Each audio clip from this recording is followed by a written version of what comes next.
Hi යාළුවනේ කොහොමද? අද අපි හදමුද රසම රස චිකන් කරිත් එක්ක කොත්තුවක්. ඒකට ඕන දේවල් තමයි ලොකු ලුණු ගෙඩි දෙකක් අරන් තියෙනවා. ලීක්ස් අරන් තියෙනවා. ලීක්ස් මම වෙන් කරලා තියෙන්නේ තද පාටයි ලා පාටයි. ඒ වගේම ලොකු ලුණු ආයි කපලා තියෙනවා. රම්පේ කොලයක්, කරපිංචා, සුදු ලුණු, අවු මිරිස්, කැරට්. මෙතන යාළුවනේ මම ලොකු ලුණු ගෙඩියක් රවුමට කපලා අරන් තියෙන්නේ. කොත්තුව හදලා ඉවරුනාම අන්තිමටම දාන්න ලස්සන්ට සහ රසට.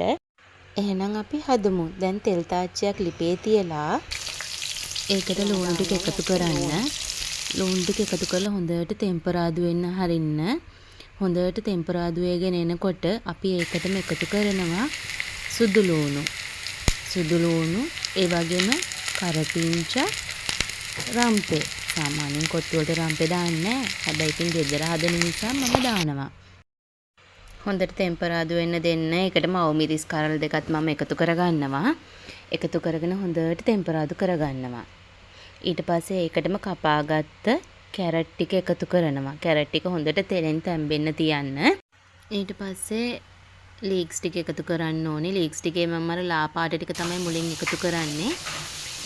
ඒ ටිකත් හොඳට තැම්බුණාට පස්සේ බිත්තර අපි මේකටම එකතු කරගන්න ඕනි.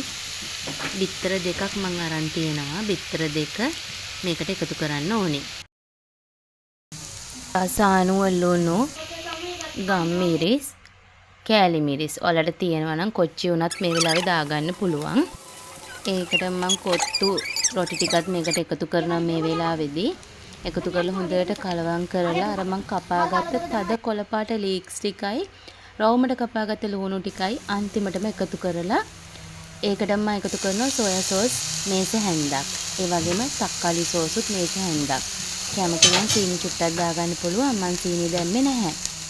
ඔන්න අපේ කොත්තු එක නම් හදලා ඉවරයි. කලවම් කරන්න විතරයි ඉතුරු වෙලා තියෙන්නේ. කොත්තු කන්න චිකන් ඕනිනේ. එහෙනම් චිකන් එකත් අපි ටක් ගාලා හදාගමුද? ඔයාලත් මේ විදියට කොත්තු හැදුවට පස්සේ චිකන් කාරි එකක් ගෙදරම හදලා කාලා බලන්නකෝ. අපි කඩෙන් ගන්න කොත්තු වලට හම්බ වෙන චිකන් හොද්ද ඇත්තටම චිකන් නන් නෙමෙයිනේ. ඒ නිසා අපි ගෙදර මේ විදියට හදාගත්තම පිරිසිදුව රසට ගෙදර අය හැමෝටම බඩ පිරෙන්න කන්න පුළුවන්. ඇත්තටම හරිම රසයි. ඔයාලත් මේ විදියට try කරලා බලලා මට like එකක් comments එකක් දාන්න. ඒ වගේම මාව subscribe කරන්න අමතක කරන්නත් එපා යාළුවනේ. එහෙනම් ඉතින් දැන් රස බලන්නයි තියෙන්නේ. බලන්නකෝ. මගේ කෑම එක හොඳයිද කියලා.